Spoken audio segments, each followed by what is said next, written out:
लिया चौपाल रे, सब बड़ा बडेरा, सब बड़ा बडेरा वो जी, सब लोग लगाया वो जी, ठाकरिया ने सदिया वो जी।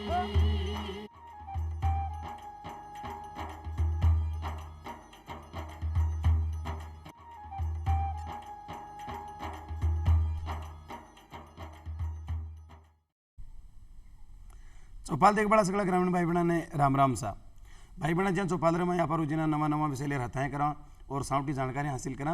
उन्हीं प्रकार आज भी अपनी चौपाल में यहाँ पर एक न्यारो निर्बल और एक नवधु विषय ले रहता है कर और खास हम बताऊँ जानकारी हासिल कर भाई बहना आप सगड़ा जानो कि पर्यावरण को जीवन में कत्तो महत्व है।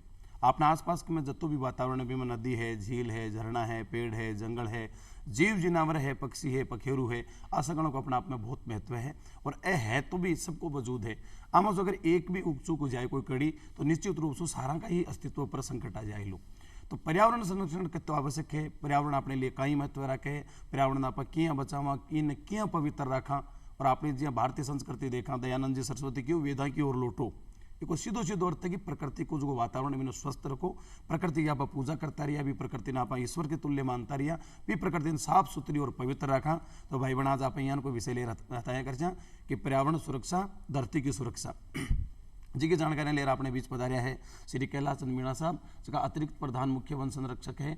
आप चौपाल स्टूडियो में मीणा साहब गणों गणों स्वागत है साहब। नमस्कार, धन्यवाद। और साथ ही अपने बीच पधारिया डॉक्टर पवन असवाल जी, राजकीय कला महाविद्यालय चिमनपुरा शाहपुरा जयपुर का मैंने सहायक आचार्य है। तो असवाल साहब आप भी चौपाल स्टूडियो में गणों गणों स्वागत है। धन्यवाद जी। मीणा साहब सबसे पहले आपसे जानकारी चाहूँगा कि वो पर्यावरण कहीं है और इन प्रभावित कर बड़ा जगह कारण है घटक है कहीं कहीं है। पर्यावरण आप देखें जैसे पर्यावरण हमारे आसपास जो भी चीज़ हमें दिखाई देती हैं, जो भी चीज़ घटित होती हैं, जो हम महसूस कर रहे हैं, देख रहे हैं और प्रयोग कर रहे हैं, वो सारी चीज़ पर्यावरण का एक हिस्सा है। आप देखें हम जो सांस लेते हैं हवा है, हम जो पानी का प्रयोग कर रहे हैं चाहे पृथ्वी में हो चाहे बरसात का हो, वो हमारे पर्यावरण का हिस्सा है। हमारे पेड़ पौधे, छोटे मोटे जंगली जानवर, जीव जंतु, ये जितनी भी चीज़ें हम देख रहे हैं जो कुछ दिखाई देती हैं कुछ अदृश्य हैं, ये सारी चीज़ मिलके हमारा पर्यावरण बनाती हैं और इस पर्यावरण के ही वजह से हम जिंदा हैं। इस पर्यावरण का संतुलन हमारे लिए बहुत ज़रूरी है। मोटा मोटा हम ये समझ सकते हैं एक आम आदमी की भाषा में। जी ऐसे ये बताया डॉक्टर साहब कि पर्यावरण को संतुलन बहुत जरूरी है और कटे देखा कि संतुलन के मैं जो गड़बड़ी पैदा कर रही हो वो प्रदूषण एक बड़ो कारण है। तो प्रदूषण के प्रकार से आपने पर्यावरण ने प्रभावित कर रही है। प्रदूषण के समझने से पहले मैं एक चीज़ यहाँ बताना चाहूँगा कि जो हमारा पर्यावरण है जैविक और अजैविक दोनों प्रकार के घटकों से मिलकर बना हुआ है। इसमें नदी नाले पहाड़ और इसके अलावा असंख्य जीव जंतु जिसमें मानव खुद भी शामिल है, इस प्रकार के ये घटक शामिल हैं। इनमें से किसी भी एक चीज़ को हम छेड़ते हैं या ज़रूरत से ज़्यादा उसका हम उपयोग करते हैं तो उसका जो परिणाम है वो प्रदूषण के रूप में हमें देखने को मिलता है। तो ये प्रदूषण की जो समस्या है, अगर जल में बात करें तो जल का अत्यधिक उसमें कोई चीज़ हम अपशिष्ट पदार्थ डालते हैं या कोई रसायन आदि उसमें छोड़ते हैं तो जल प्रदूषण के अंतर्गत आ जाता है। इसी तरह से मृदा में कोई रसायन आदि हम प्रवाहित करते हैं या डालते हैं तो मृदा प्रदूषण की समस्या उत्पन्न हो जाती है। तो ये सारी समस्याएं इस पर्यावरण का जो संतुलन है, जैसा कि आपने कहा, उनमें से किसी भी एक घटक को हम छेड़ते हैं तो पर्यावरण की जो असंतुलन की स्थिति बन जाती है। बिल्कुल सही बात कह रहे हो। और मीणा साहब आप तो जंगलात विभाग का बड़ा अधिकारी हो, तो जगह जंगल का जीव है, वन्य जीव है, आपको पर्यावरण संरक्षण में कतो महत्व है, आप बताओ। आप ये देखेंगे जैसे अभी बताया पर्यावरण में ये सारी चीज़ें शामिल है। आप इसको मोटा मोटा ये समझें कि हमारा शरीर का जो आंतरिक हिस्सा अपन देखें संरचना है, ये भी एक उसका पर्यावरण है। हमारे मान लो सब 10 लग गए तो हमारी आंत के कहीं एक हिस्से में या कोई एक पार्ट में कुछ गड़बड़ी हुई तो हमारा पूरा शरीर अव्यवस्थित हो जाता है। तो हम क्या करते हैं, जब दवाई लेते हैं तो उस जहाँ डॉक्टर ये देखता है कौन से हिस्से में गड़बड़ी हुई है तो उस हिस्से को ठीक करने के लिए दवाई देता है और हमारा फिर से ठीक हो जाता है। तो उसी तरह से हमारे यहाँ पर्यावरण भी है पूरा। तो ये जीव जंतु पेड़ पौधे सब हैं जो एक दूसरे से जुड़े हुए हैं, ये सब कड़ियाँ हैं।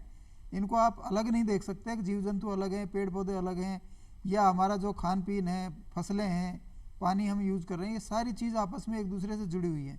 और जहाँ एक चीज़ में इम्बैलेंस हुआ, एक चीज़ में कोई खराबी आई या कुछ कड़ियाँ उसमें से हट गई या कुछ कड़ियाँ बेतहाशा बढ़ गई तो वो सब हमारा पर्यावरण का जो संतुलन है एक उसको हम खराब कर देंगे। और आप ये देखें जिस तरह से जीव जंतु ये बहुत बड़ा एक रोल निभाते हैं हमारे पर्यावरण को सुरक्षित रखने में। और मैं एक छोटा सा आपको उदाहरण देना चाहूँगा। कई बार हम कहते हैं कि कुछ अज्ञानतावश लोग कहते हैं कि साहब टाइगर पे इतना फोकस किया जा रहा है, इतना पैसा खर्च कर रहे हैं, टाइगर को बचाने से क्या होगा। जैसे हमारे एक साथी ने अभी कुछ दिन पहले एक कार्यक्रम हुआ था, उसमें विस्तार से इसको समझाया था किस तरह से एक टाइगर हमारा जंगल उगाता है, जंगल को बड़ा करने में टाइगर का क्या रोल है। बताओ आपने भी दर्शकों ने बताओ कि वो मैं दर्शकों को मोटा मोटा ये बताऊंगा किस तरह से टाइगर हमारे जंगल को बढ़ाता है और जंगल को बढ़ाने में टाइगर का क्या रोल है। आप ये देखें, अगर हिरण हैं या इस तरह के जानवर हैं जो सारे पेड़ पौधों की फलियां खाते हैं, उनके बीज खाते हैं और फिर उनको गोबर के द्वारा जो निकालते हैं, तो ज़्यादातर जानवरों की आदत होती है कि जब उनको कोई खतरा नहीं होता है तो सब एक पेड़ के नीचे जाके बैठेंगे और सब एक जगह जाके वो ड्रॉपिंग्स करेंगे और वो बीज क्या करेंगे, एक जगह सारे उठ जाएंगे। सपोज करो अपने खेत में सारा किसान सारे खेत में उसको बीज बुआई करने के बजाय सारा एक कट्टा बोरा ले जाके एक जगह कोने में डाल दे, तो क्या फसल हो पाएगी अपनी? नहीं। उसी तरह से हमारे जंगल में भी ये सारे जानवर एक जगह पेड़ के नीचे जाके बैठ जाएंगे और सारी बीजों को वहाँ इकट्ठा कर देंगे, तो सारा जंगल कहाँ खत्म हो जाएगा वो।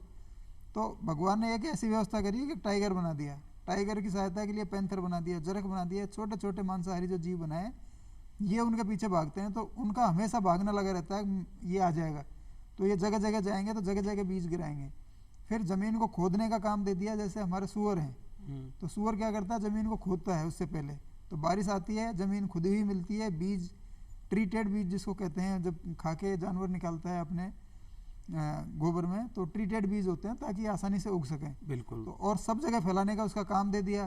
तो इस तरह से चूहा है, चूहा अपने बिल खोद के जाता है, तो जितना भी छोटी ट्यूबवेल कह सकते हो उसको या रिचार्जिंग ट्यूबवेल कह सकते हो, तो चूहे का काम होता है ज़मीन को खोद के पानी को, बरसात के पानी को नीचे रिचार्ज करना। बहुत बढ़िया बात। अब जब चूहे पर उसकी समस्या ये हो गई कि अगर चूहे ज़्यादा हो गए तो हमारे चूहे इतने हो जाएंगे वो अनकंट्रोल हो जाएंगे, तो उनको कंट्रोल करने के लिए सांप बना दिए, कई तरह के सांपों को कंट्रोल करने के लिए गिद्ध बना दिए, चील बना दिए। तो हर जो प्रजाति बनाई है उसका एक रोल है, लेकिन उस प्रजाति को कंट्रोल करने के लिए एक दूसरी प्रजाति बना दी। तो जैसे अपने गवर्नमेंट सिस्टम में भी एक के बाद एक बैठा है, आप गड़बड़ करोगे तो एक दूसरा विभाग आपको कोई न कोई बैठा हुआ है। तो हमारे जंगल में भी एक बहुत ही डेलिकेट सिस्टम जिसको कह सकते हैं, एक नाजुक जो चक्र बना हुआ है, अगर हम इस चक्र में से एक दो चीज़ों को बाहर निकाल दें तो पूरा चक्र गड़बड़ा जाएगा, किसी को एक को कंट्रोल करने के लिए दूसरा रहेगा ही नहीं, तो हमारे वहाँ अव्यवस्था फैल जाएगी, अराजकता फैल जाएगी। उसी तरह से जैसे अभी पवन जी ने बताया कि हमारे जो खेतों में हम खाद देते हैं, उर्वरक देते हैं, दवाइयाँ देते हैं, तो हमारी उत्पादकता बढ़ाने के लिए हम ये सब चीज़ करते हैं, लेकिन अगर एक ज़रूरत से ज़्यादा, लिमिट से ज़्यादा जब ये हो गई तो आप सोचो उसका सीधा दुष्परिणाम होता है कि मिट्टी की उपजाऊपन ख़त्म हो गया। मिट्टी में वो जो हम खाद दे रहे हैं, रासायनिक दे रहे हैं, उर्वरक दे रहे हैं या कीड़े मारने की दवाई दे रहे हैं, उसकी जब अधिकता हो जाती है तो वो सब फसलों के रूप में जानवरों के पेट में आती है, या दूध के थ्रू या गेहूँ या अनाज के थ्रू, हमारे थ्रू आती है, और उससे हमारा सारा जो है स्वास्थ्य खराब होने लगता है। इसी तरह से सब जीव जंतुओं का स्वास्थ्य खराब होने लगा है, जो हम आज के वर्तमान परिप्रेक्ष्य में देख रहे हैं इस चीज़ को। तो ये सब जो हमारा असंतुलन है, कहाँ कौन सी चीज़ें किसको इफेक्ट कर रही हैं, उस सब के दुष्परिणाम हम देख रहे हैं। मीणा साहब जी की बात बताए, कितनी प्यारी बात है कि हर एक रूंग भी बहुत महत्वपूर्ण है, तो हर एक जीव को भी अपना आपको महत्व है, और आज जीवन की जी कड़ी है, अब कड़ी बनी रही जद ही आप सारा सुखी रह सका, पृथ्वी को वजूद है, पृथ्वी सुंदर फूट रही और स्वच्छ बनी रही सी। और पवन जी आप बात करें तो जब पर्यावरण की बात चले तो एक शब्द निकल रहा है ग्लोबल वार्मिंग। ग्लोबल वार्मिंग, तो ग्लोबल वार्मिंग कहीं है पर्यावरण के प्रकार से प्रभावित कर रही है? बिल्कुल, आजकल बहुत ज़्यादा चर्चित शब्द जो पर्यावरण का जब भी नाम आता है तो ग्लोबल वार्मिंग या भूमंडल का तापमान जो बढ़ने की स्थिति है, इस ग्लोबल वार्मिंग को समझने से पहले हम एक चीज़ जानें कि ये तापमान हमारे लिए कितना आवश्यक है। हमारे सौर मंडल में जो ग्रह हैं, 9 ग्रह थे, अब आजकल 8 रह गए। एक को हमने जो सबसे आखिरी था प्लूटो, उसको संख्या से बाहर कर दिया, 8 ही मानते हैं। लेकिन इन सारे ग्रहों में जब हमारे सौर मंडल को देखते हैं तो तापमान की जो उचित तापमान की जो स्थिति है, जो हमारे शरीर को या और दूसरे जीवों को आवश्यक है, इस पृथ्वी के ऊपर ही पाया जाता है। तो एक निश्चित तापमान है वो, और वो जो तापमान पृथ्वी के ऊपर बना हुआ है उसके पीछे क्या कारक हैं उसको हम समझें कि जो हमारा वायुमंडल है इसमें एक गैसें का एक मिश्रण है, जिसमें नाइट्रोजन, कार्बन डाइऑक्साइड, ऑक्सीजन और कई जो बिल्कुल अल्प मात्रा में पाए जाने नियोन, जीनोन, ये और अन्य गैसें हैं। और इन गैसों का क्या योगदान है?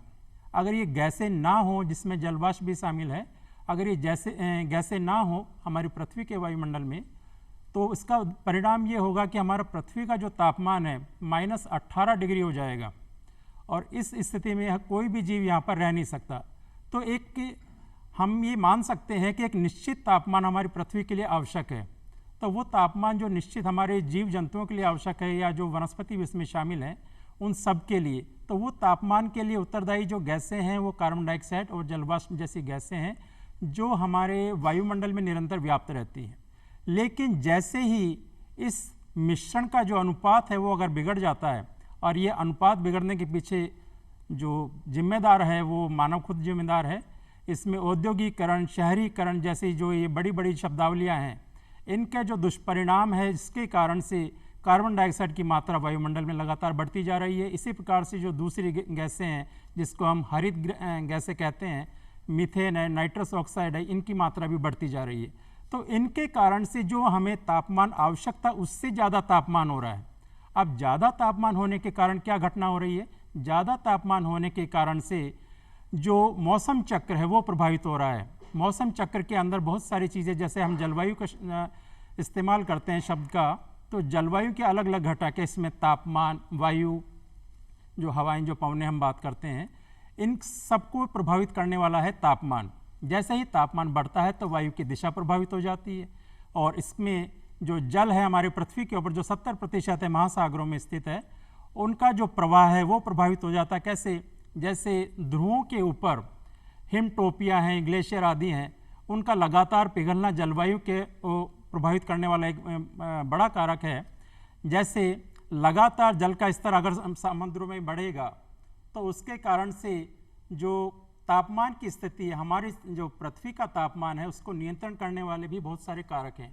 उसमें एक है प्रमुख महासागरीय जलधाराएं। जलधाराएं दो प्रकार की होती हैं, जो भूगोल के छात्र में अच्छी तरह से समझते हैं इन चीज़ों को। तो जलधाराएं, ठंडी जलधारा भी होती है, गर्म जलधारा भी होती है। जो गर्म स्थानों से चलती है वो है गर्म जलधारा, और ठंडे स्थान से चल के आती है ठंडी जलधाराएं। तो ये दोनों जब जलधाराएं एक दूसरे की तरफ आती हैं तो तापमान को नियंत्रित करती हैं। अब एक जैसी स्थिति पूरी पृथ्वी के ऊपर अगर हो जाए कि सारी जगह ठंडी जलधारा रहे या गर्मी रहे, तो हमारा जो जलवायु तंत्र है वो बहुत ज़्यादा प्रभावित हो जाएगा। क्यों? क्योंकि जो हवाएं हैं, जो पवनें जिन्हें हम कहते हैं, जिससे ग्रही पवनें जो एक दिशा में चलती हैं पूरी पृथ्वी के ऊपर, तो उनकी दिशा प्रभावित हो सकती है। कैसे?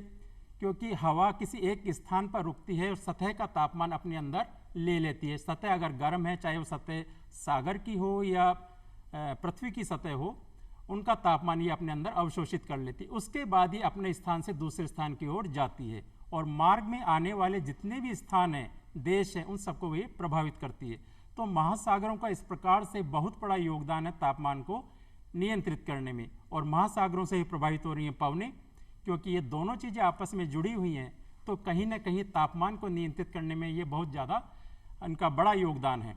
लेकिन दुर्भाग्यवश जो मानव ने अपनी जो क्रिया करी है औद्योगिकरण के बाद से, चाहे वो शहरीकरण है, औद्योगिकरण है, इनके दुष्परिणाम से जो हमारा वायुमंडल का जो अनुपात है वो इतना बिगड़ गया है आज कि पिछले 100 साल में 1 से 1.5 डिग्री पृथ्वी का तापमान बढ़ चुका है। और उस बढ़ते हुए तापमान के कारण बहुत सारी समस्याएं, स्वास्थ्य संबंधी समस्याएं हैं। जो मानव खुद का स्वास्थ्य है मानव का, वो बहुत ज़्यादा प्रभावित है। जैसे जैसे तापमान बढ़ेगा तो तापमान के कारण से जो ओजोन की परत है वो नीचे आ जाएगी, उसका घनत्व कम हो जाएगा, और घनत्व कम होता है अगर, तो वायुमंडल के निचली हिस्से में आने से सांस संबंधी बीमारियां ये बढ़ने लगेंगी। इसी प्रकार से तापमान बढ़ने के कारण अस्थमा, एलर्जी, इस तरह की बीमारियां भी बढ़ने लगेंगी। ये तो मानव के संबंध में हम बात कर रहे हैं।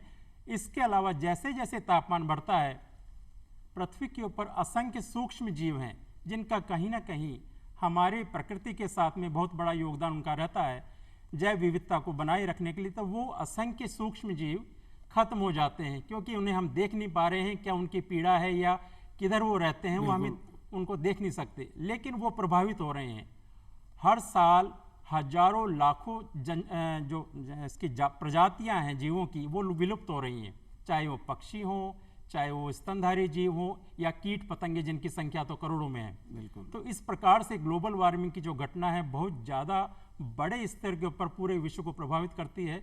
और इसमें एक चीज़ और मैं कहना चाहूँगा यहाँ पर कि ग्लोबल वार्मिंग की जो स्थिति है भूमंडल तापमान की बढ़ने की, वो खाली किसी एक देश को प्रभावित नहीं करेगी, क्योंकि भूमंडल शब्द इसमें आया हुआ है, पूरे भूमंडल इससे प्रभावित होगा।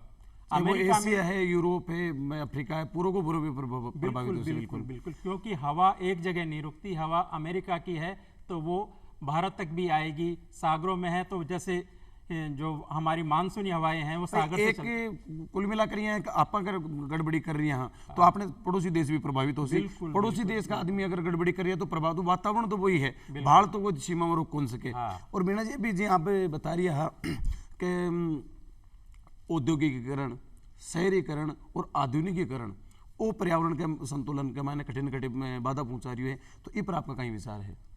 अब आप देखो कि जैसे हमारे काफ़ी लोगों का तर्क है कि साहब हमें जीने के लिए विकास भी चाहिए, शहरीकरण भी चाहिए, औद्योगिकरण भी चाहिए, निश्चित रूप से हमें चाहिए। और जब से मानव सभ्यता का विकास हुआ है, आप देखें हम किस अवस्था में थे पाषाण युग से, आज किस अवस्था में आ गए, तो हम उससे इनकार नहीं कर रहे हैं भाई ये चीज़ नहीं चाहिए, लेकिन कहीं तो हमें लिमिट सेट करनी पड़ेगी, उसकी गति हमें कहीं तो सेट करनी पड़ेगी। क्योंकि विकास का मतलब ये नहीं है कि मेरे पास जो कुछ है मैं अपनी ज़िंदगी में सब खा जाऊं और पीछे कुछ नहीं छोड़ के जाऊं। सही बात। तो हमारा पर्यावरण एक ऐसी चीज़ है, पृथ्वी हमें सब कुछ देती है, लेकिन हमारा लालच का कोई अंत नहीं है, इंसान के लालच का।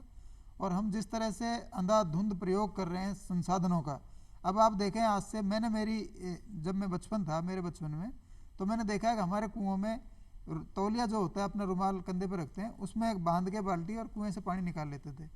मुझे नहीं लगता कि आज का जो बच्चे अभी पैदा हो रहे हैं या छोटे बच्चे हैं स्कूल गोइंग हैं, उनको कुएं का मतलब भी पता होगा, क्योंकि कुएं सूखे हुए बहुत हो गए। शायद राजस्थान में कहीं कुछ जगह होंगी जहाँ कुएं में आपको पानी देखने को मिल जाएगा, तो एक किताबों में रह जाएगा कुआं एक शब्द। तो आप देखो पिछले 30 साल में 30-35 साल में ही इतना अंतर आ गया। तो हम क्या चाहते हैं कि हमारी पीढ़ियों के लिए हम इस विकास की अंधी दौड़ में हम उनको ऐसा छोड़ के चला जाएं तो उनका जीना ही मुहाल हो जाए। सुविधा एक अपनी जगह है, लेकिन अपना भविष्य जो बेसिक जीने का है, मूलतः हमारा जीवन का साधन है, हम उसी को खतरे में डाल दें तो हम इसको विकास तो कम से कम नहीं कह सकते। सही बात है।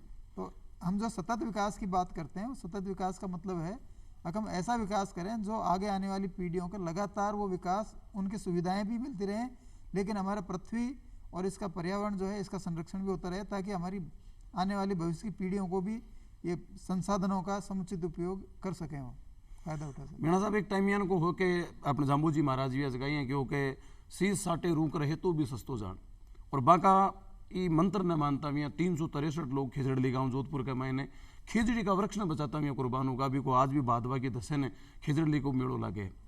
और अब यहाँ की स्थिति आएगी कि भी मैंने एक तो पहले खुद मोटिवेट हुए पर्यावरण न बचा, तो अब तुलसीदास जी वाली बात है कि बिनु भय नहीं प्रीत गुसाई, दंड का भय के बिना आदमी डरे को नहीं। तो आप यहाँ बताओ कि पर्यावरण संरक्षण का कानून है, अधिनियम है, कौन कौन सा है, और किस प्रकार पर्यावरण नुकसान पहुंचा बढ़न कहीं सजा मिले कि और जरूर बताओ आप। अब आप देखिए कि आज हमारे सामने इतनी भयावह स्थिति है, लेकिन फिर भी हम कई बार अज्ञानता कर रहे हैं, हम समझ नहीं रहे हैं कि हमारे पर्यावरण, पेड़ पौधे, जीव जंतु, छोटी छोटी जो कीट पतंगे हैं, इनका हमारे पर्यावरण, हमारी बेसिकली हम जो इनको बचाते हैं, हम इन पर कोई एहसान नहीं कर रहे हैं, हम खुद के ऊपर एहसान कर रहे हैं, क्योंकि हमारे मानव के अस्तित्व के लिए ये सब चीज़ें ज़रूरी है। तो इनको बचा रहे हैं तो हम अपने ऊपर ही एहसान कर रहे हैं, उनके ऊपर कोई एहसान नहीं कर रहे हैं। ये हमारी नासमझी है थोड़े दिन के लिए। हम जिस तरह की अंधी दौड़ में लगे हैं, कई बार अमीर आदमी सोचता है मुझे क्या फ़र्क पड़ेगा, मैं तो पानी जापान से भी मंगा सकता हूँ, लेकिन हो सकता है कि इस जो पर्यावरण दुष्प्रभाव है, प्राकृतिक असंतुलन का प्रभाव है, गरीब आदमी पे पहले पड़ेगा, अमीर आदमी पे कुछ साल बाद पड़ेगा, लेकिन अमीर आदमी बच के कहाँ जाएगा। जब ये पृथ्वी ही खतरे में है तो आदमी तो उसके सामने तुच्छ है। सही बात है। तो कोई भी अमीर हो गरीब हो, जब पर्यावरण ही खराब हो गया अपना, पूरी पृथ्वी या पृथ्वी का वातावरण ही खतरे में पड़ गया, तो इससे बचने वाला कोई भी नहीं है। हाँ, देर सवेर सबको आना पड़ेगा। और जिस तरह से आपने कहा कि अमृता देवी जी ने उस टाइम जो है बलि दी थी पेड़ों के लिए, तो आप सोचो 300 साल पहले उनकी जो समझ, उनकी सोच, उनका जो दूरदर्शिता थी कि ये पेड़ हमारे लिए कितने ज़रूरी हैं, उन्होंने अपने प्राणों का न्यौछावर कर दिया था। और आज जब हम इसके परिणाम भुगत रहे हैं, प्रत्यक्ष में भुगत रहे हैं, तभी भी हमें इन पेड़ों का अगर महत्व समझ नहीं आ रहा, तो मैं समझता हूँ कि ये हम कौन सा विकास की बात कर रहे हैं, कौन सी समझदारी की बात कर रहे हैं, हम पीछे जा रहे हैं या हम समझ के मामले में आगे जा रहे हैं। ये हमारे सब के लिए सोचने की एक बहुत बड़ी बात है। तो कुछ कानून भी है क्या पर्यावरण संरक्षण का? कानून के बारे में आपने कहा, कानून तो काफ़ी सख्त बनाए हुए हैं, लेकिन आप डेमोक्रेटिक सिस्टम जो हमारा प्रजातांत्रिक सिस्टम है उसमें बड़ा मुश्किल होता है। और आप जैसे देखेंगे कई बार बाहर जब बात करते हैं तो हर आदमी थोड़ा सा, जब भी वन विभाग का नाम आता है, अरे यार वन विभाग के चक्कर में मत पड़ो, क्योंकि उनको पता है कि एक बार वन विभाग के चक्कर में पड़े तो थोड़ा सा मुश्किल होता है। सही है। यहाँ तक कि हमारे राजनेता भी कई बार हाथ खड़े कर देते हैं कि यार फॉरेस्ट के मामले में हाथ नहीं लगाऊंगा। और उसका एक सबसे बड़ा कारण है कि हमारी जो न्यायपालिका है, मैं धन्यवाद देना चाहूँगा हमारी जो सर्वोच्च न्यायालय की न्यायपालिका है, हमारे जो प्रदेश की न्यायपालिका है, ये काफ़ी अच्छे फैसले देती हैं, पर्यावरण के प्रति काफ़ी सजग हैं। और अभी जैसे कल भी एक सर्कुलेट हो रहा है एक फैसला, जिसमें हमारे माननीय सुप्रीम कोर्ट ने एक फैसला दिया है, जिसमें कहा गया है कि हमारे जितने भी नेशनल पार्क्स हैं, सेंचुरीज हैं, उनका इको सेंसिटिव जोन 1 किलोमीटर कर दिया गया है उसमें।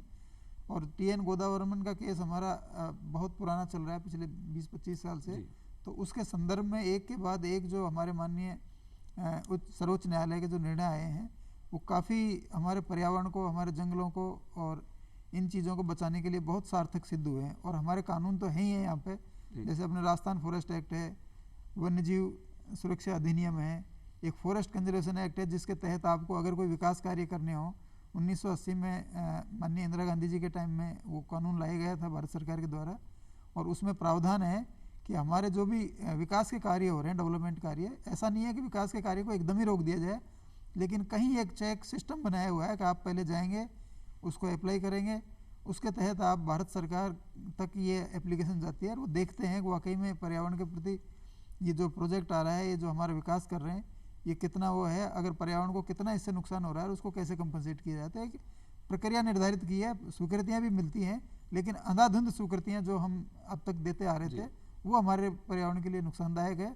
तो कानूनों के दायरे में रह के करें। और जैसे भी आपने देखा होगा, सलमान खान का एक बहुत बड़ा प्रकरण हुआ था, सब दुनिया को थोड़ा सा उसका हुआ था। तो ये हमारे सख्त कानूनों की मिलार आई है जी, शख्सियत को भी जो है कानून जो ज्यादा महत्वपूर्ण है कि आदमी ने खुद ने जागरूक पड़ सी कि आप पर्यावरण को, आपका अपने खुद का वजूद के लिए पर्यावरण आवश्यक है। आप जो मीणा साहब बता रहे हैं कि आप को जीव जनावर दरखत की सेवा कर रही हैं, तो बिगी सेवा नहीं कर रही हैं, आप मिनका की सेवा कर रही हैं, आपने खुद की सेवा कर रही हैं। तो अपन खुद ने प्रेरित होकर के पर्यावरण के प्रति जिम्मेदार होना चाहिए, बी के प्रति दायित्व न समझना चाहिए। और डॉक्टर साहब आपसे एक जानकारी साहब, आपने जनसंख्या भी बढ़ती जा रही है, बी के हिसाब से आपने अनाज की भी ज़्यादा आवश्यकता पड़े, खाद्यान्न की, दालों की, तिलहन की आवश्यकता पड़े, तो एक ही उर्वरक, एक ही इसकी पैदावार बढ़ावा के लिए आप पेस्टिसाइड को, उसका रासायनिक उर्वरक को प्रयोग कर रही हैं, तो कहीं ये भी पर्यावरण में नुकसान पहुँचा रही है। बिल्कुल, ये पर्यावरण को बिल्कुल नुकसान पहुँचा रहे हैं, जैसे कि ग्लोबल वार्मिंग में मैंने बताया। क्योंकि जैसे हम फर्टिलाइज़र, जो पेस्टिसाइड वगैरह जो यूज़ करते हैं खेतों में, तो उनसे भी जो गैसें निकलती हैं वो ग्लोबल वार्मिंग में उत्तरदायी हैं।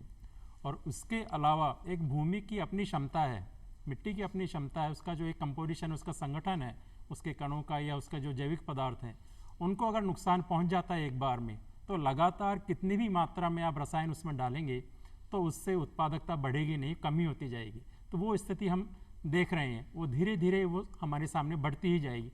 लगातार जो पूरे वैश्विक स्तर पर हम देखें तो जो खाद्यान्नों का उत्पादन है लगातार कम होता जा रहा है। क्योंकि आजकल जो फसलें हैं वो मोनोकल्चर हो गई, एकल कृषि, एक प्रकार की जो फसल है वो उगाई जा रही है। चावल है तो बहुत बड़े क्षेत्र में चावल ही उगाया जा रहा है, गेहूँ है तो गेहूँ उगाया जा रहा है। तो इसके कारण से लगातार बड़े समय तक अगर हम एकल कृषि करते हैं तो उसमें भूमि में जो कुछ चीज़ों की कमी हो जाती है, उसके जो न्यूट्रिएंट है वो कम हो जाते हैं। तो इसलिए हमें ध्यान ये रखना होगा कि उसकी उत्पादकता कम ना होना पाए। उसके पीछे हम जो ध्यान कर सकते हैं, जो उपाय कर सकते हैं, उसमें जैविक पदार्थों का इस्तेमाल कर सकते हैं। क्योंकि अगर 0.05% भी अपन जैविक पदार्थ इस्तेमाल करते हैं पेस्टिसाइड इनके फर्टिलाइजर की जगह पर, तो जो भूमि की, जो मिट्टी की जो क्षमता है, जल धारण क्षमता, वो बढ़ जाती है। बिल्कुल।